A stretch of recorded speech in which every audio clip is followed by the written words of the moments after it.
Hello बच्चों, welcome to my YouTube channel. और आज हम करने वाले हैं क्लास 10 की सोशल साइंस में ज्योग्राफी के चैप्टर की वर्कशीट नंबर 25। ये आपकी कल की वर्कशीट है, यानी कि 1 सितंबर की वर्कशीट है। इसके अंदर हमारा नेक्स्ट टॉपिक है, दैट इज मैन्युफैक्चरिंग इंडस्ट्रीज। ये नया टॉपिक है, आई थिंक 7th और 6th चैप्टर होगा आपकी बुक्स के अंदर, एनसीईआरटी के अंदर। नेक्स्ट है, आपको एक कुछ पैराग्राफ दिया, इसी में से देख के आपको जो अपने क्वेश्चन है उनके आंसर करने हैं, ठीक है।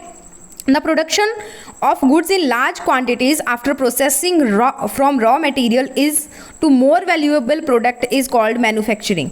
एक किसी भी गुड बनाना, यानी कि कोई चीज़ बनाना रॉ मटेरियल में से और उसको ज़्यादा वैल्यूएबल, यानी कि उसकी कीमत बढ़ा देना, ठीक है। अब देखो, जो कपास है वो 5,000 रुपये क्विंटल अगर होती है, ठीक है, और 5,000 में एक सूट आता है, आप देखो, ठीक है। एक सूट जो होता है, कई बार तो बहुत ज़्यादा सिंपल सूट होता है, वो 5,000 में आता है। तो उसको उसकी वैल्यू को बढ़ा देना, रॉ मटेरियल से, कच्चे माल से ऐसी वस्तु तैयार करना कि उसकी जो वैल्यू है, उसकी जो प्राइस है वो बढ़ जाए, उसको बोलते हैं manufacturing. Do you know what the paper is manufactured from would. जो पेपर है, कागज़ जो होता है वो लकड़ी से बनता है। शुगर जो है वो शुगर केन से, यानी कि गन्ने से बनती है। आयरन और स्टील जो है वो आयरन ओर एंड एल्यूमिनियम जो ओर है फ्रॉम बॉक्साइट जो है उनसे मिलते हैं। Manufacturing sector is considered the backbone of the development of journal and economic development in the particular mainly. जो इन मैन्युफैक्चरिंग इंडस्ट्रीज होती है ना, या मैन्युफैक्चरिंग सेक्टर होता है, उसको बैकबोन बोला जाता है किसी भी देश की डेवलपमेंट का, चाहे वो इकोनॉमिकली डेवलपमेंट हो, चाहे वो जर्नल डेवलपमेंट हो। तो उसके कॉजेज क्या क्या हैं, क्यों इसको ऐसा कहा जाता है, तो उसका मतलब पहला है, manufacturing industries help in modernising agriculture which form the backbone of our economy. हमारा देश जो है वो एक कृषि प्रधान देश है, ठीक है। तो यहाँ पे जो भी ज़्यादा से ज़्यादा इनकम कहाँ से होती है, खेती से होती है, कृषि से होती है, एग्रीकल्चर से होती है। तो एग्रीकल्चर में अगर हम मॉडर्न टेक्निक्स को यूज़ करेंगे ना, तो वहाँ पे प्रोडक्शन है वो इंक्रीज़ होगा। जब एग्रीकल्चर से हमें मेजर प्रोडक्शन होगा तो वो ज़्यादा हम उसको निर्यात कर सकेंगे, ज़्यादा निर्यात कर सकेंगे तो ज़्यादा उसको बेच सकेंगे और ज़्यादा लाभ जो है वो प्राप्त कर सकेंगे, ठीक है। तो वो बैकबोन होता है, एग्रीकल्चर जो है वो हमारे देश की रीढ़ की हड्डी है, किसान को भी रीढ़ की हड्डी बोला जाता है, ठीक है। Industrial development is a precondition for eradication of the unemployment and poverty from our country. जो इंडस्ट्रियल डेवलपमेंट है उसके कारण जो गरीबी और जो अनएम्प्लॉयमेंट है, यानी कि जो जॉब नहीं मिलती है लोगों को, ठीक है, तो वो भी जो है वो कम हो रही है। क्यों? क्योंकि जैसे ही ये मैन्युफैक्चरिंग इंडस्ट्रीज़ कहीं पे लगेगी तो लोगों को ज़्यादा से ज़्यादा जो है वो जॉब वो प्रोवाइड करेंगे। अब एग्रीकल्चर, वहाँ पे मैन्युफैक्चरिंग में क्या हो रहा है, तरह तरह की टेक्निक आ रही है, तो वो एग्रीकल्चर सेक्टर के अंदर भी उनको जॉब्स हैं वो प्रोवाइड करेंगी, रोज़गार देंगी उनको, और दूसरी फैक्ट्रीज़ के अंदर भी उनको रोज़गार मिलेगा, ठीक है। Export of manufacture good expends trade and commerce and brings much needed foreign exchange. Export अगर हम करते हैं, जो भी चीज़ें हम बनाते हैं, ठीक है, उसके अंदर चाहे वो कपड़ा है, सूती कपड़ा हो गया, चाहे वो पटसन की चीज़ें होगी, चाहे वो चीनी होगी, चाहे वो चाय कॉफ़ी हो गया, ठीक है। तो उसको जितना हम एक्सपोर्ट करेंगे, जितना विदेश में लोग खरीदेंगे, उतनी ही विदेशी करेंसी जो है वो हमारे पास आएगी, ठीक है। Countries that transform their raw material into wide variety of furnished good for higher value are prosperous. Prosperous का मतलब होता है विकसित, यानी कि वो कंट्रीज विकसित है जो अपने कच्चे माल को मैन्युफैक्चर कर लेते हैं बहुत वैल्यूएबल चीज़ों के अंदर, यानी कि वैरायटी ऑफ फर्निश्ड थिंग, ठीक है, उनको बहुत ज़्यादा अच्छी चीज़ों के अंदर तब्दील करके उनको महंगे दामों के ऊपर बेचती है। इंडियाज़ प्रोस्पेरिटी जो है वो भी लाई करती है increasing and diversifying the manufacturer industries as quickly as possible. India की प्रोस्पेरिटी जो है, संपन्नता जो है, विकसित होने जो है वो मैन्युफैक्चरिंग इंडस्ट्रीज़ के ऊपर डिपेंड करता है कि ज़्यादा से ज़्यादा मैन्युफैक्चरिंग इंडस्ट्रीज़ लगाए और उनका जो फील्ड है उसको डाइवर्स करे, उसका विस्तार करे, ठीक है। उसके बाद में हमें दिए हैं टोटल 4 क्वेश्चंस यहाँ पे, इनको डिस्कस करते हैं। इसी पैराग्राफ में से ये क्वेश्चंस आपको उठा सकते हो, सिंपल से सिंपल लैंग्वेज में मैंने आपको ये क्वेश्चंस जो है वो मैं करवाऊंगी, ठीक है। तो चलते हैं, इन क्वेश्चंस को डिस्कस करते हैं।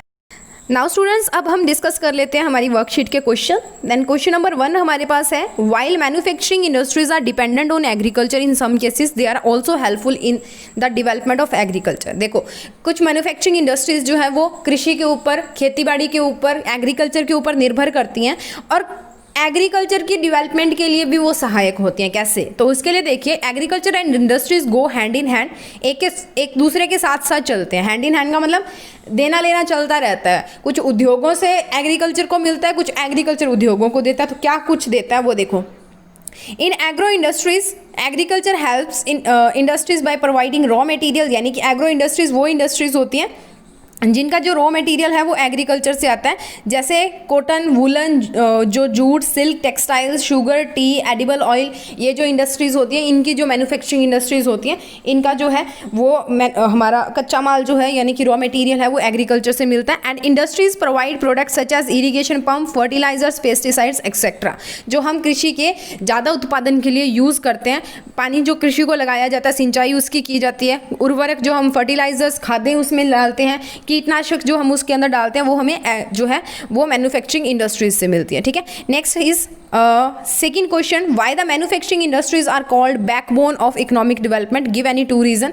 ये आपको 2 पूछे, हमने 5 दिए, आप कोई भी 2 कर सकते हो। ठीक है, so first is manufacturing industries help in modernising agriculture as it provides job in secondary and tertiary sectors. अब जो मैन्युफैक्चरिंग इंडस्ट्रीज नई नई टेक्निक्स जो है वो लेके आ रहे हैं, उससे जो हमारा एग्रीकल्चर है वो मॉडर्न बन रहा है। ठीक है, और वो सेकेंडरी और टर्शरी सेक्टर्स के अंदर लोगों को जॉब भी दे रहे हैं, नौकरियां भी प्रोवाइड कर रहे हैं। ठीक है, उसके बाद में it helps in the eradication of unemployment and poverty, unemployment और पॉवर्टी को खत्म कर रहा है। इरेडिकेशन मतलब उसकी दर को कम कर रहा है। Export of manufacture good expends the trade and commerce and brings much needed foreign exchange, और जो एक्सपोर्ट बढ़ रहा है हमारा, जो मैन्युफैक्चर्ड गुड है, ठीक है, जैसे सिल्क वगैरह हो गया या पटसन वगैरह हो गया, ठीक है, जूट जिसका भी जो भी हम भेजते हैं बाहर, उससे क्या होता है, एक व्यापार बढ़ता है और एक बाहर की जो करेंसी है, बाहर की जो मुद्रा है वो हमारे पास आती है, फॉरेन करेंसी जो है।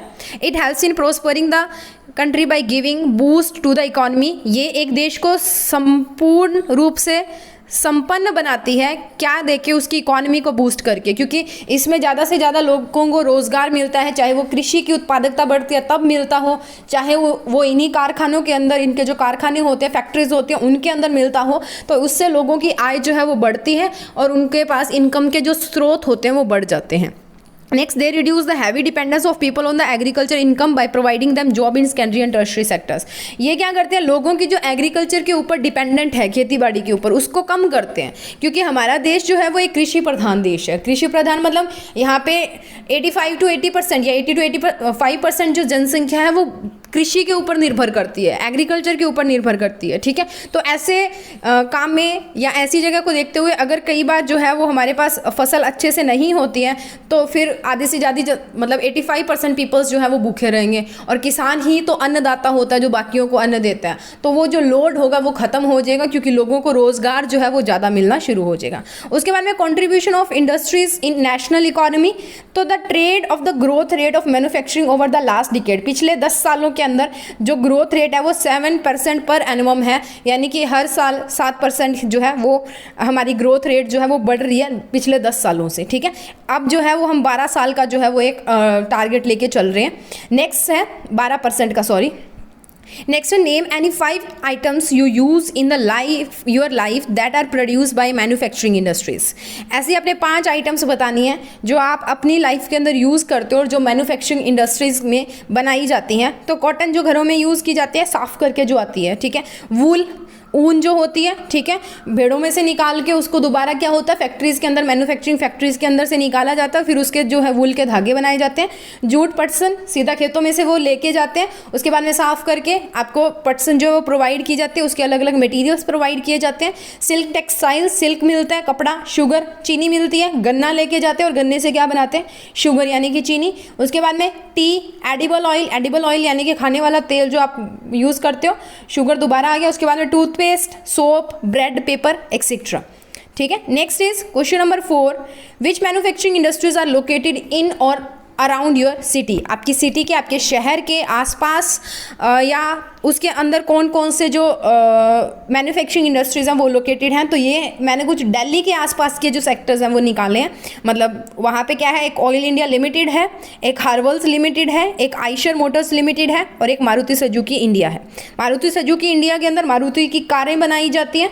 आइशर मोटर्स के अंदर ट्रैक्टर जो है उनका मैन्युफैक्चर होता है। हार्वल्स के अंदर जो इलेक्ट्रिक बल्ब होते हैं, एलईडीज़ जो आपके घर पे यूज़ होती है, या इलेक्ट्रिक जो सामान होता है जैसे इंडक्शन कुकर वगैरह, ये चीज़ें जो है ये बनाई जाती हैं। ऑयल इंडिया लिमिटेड, यहाँ पे तेल जो है वो मैन्युफैक्चर किया जाता है, उसकी साफ़ सफाई की जाती है, डिस्टिलेशन किया जाता है। ठीक है, सो ये हमारी थी worksheet number 25 for class 10 SST की। ठीक है, सोशल साइंस की। आप यहाँ से इस क्वेश्चन का स्क्रीनशॉट ले लें और इसको नोट डाउन कर लें।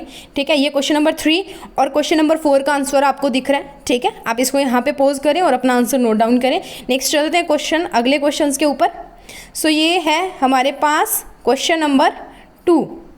ठीक है, इसका कुछ हिस्सा ये दिख रहा है, आप यहाँ से नोट कीजिए। उसके बाद में हम ऊपर चलेंगे, ऊपर वाले को नोट करेंगे, तो यहाँ पे आप पोज करके इसको नोट कर सकते हो। और ये रहा हमारा बाकी हिस्सा जो इसका बचता है। ठीक है, तो आपको कोई भी 2 लिखने थे, मैंने 5 लिख के दिए, तो 4 तो अभी भी दिख रहे हैं, आप लिख सकते हो इनको। ठीक है, नेक्स्ट है क्वेश्चन नंबर 1। ये रहा हमारा question number 1। Okay, so this is all about our worksheet number 25।